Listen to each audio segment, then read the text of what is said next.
Hey everybody, I am here doing some decimal division that was requested by one of my followers. So I'm just going to walk you through this process so you can see how to do this by hand.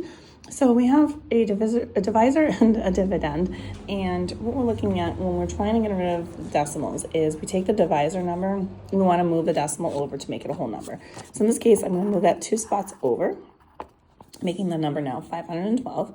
And when I do that, I also need to do that to the dividend. So I'm going to move this 2 places over as well. So now my decimal's over here in the end. I don't need to worry about it anymore because we're good. So if I do need it, it will be right here. So we're going to go ahead and see what we can do. Now, obviously, 512 cannot go into 215. So we have to get it to go into this 2,150.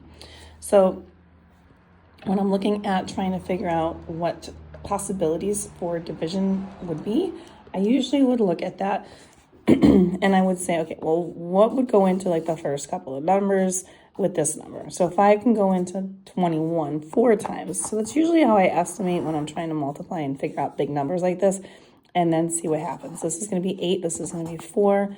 This will be 2,048. So we're good with this. It works.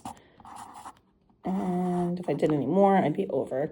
So now when I'm going to do this, I'm going to do 2150 and I'm going to subtract the 2048, and I'm left with 102.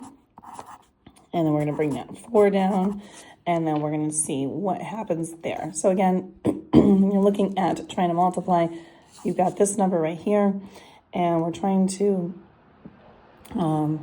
figure out what number would possibly go into that. Again, it should be pretty easy to estimate at this point. So 5 times what would give me 10? That would be 2. So we're doing this. Again, this is just all by hand and helping you to see how you can do this. That gives me 1,024, which is what I need.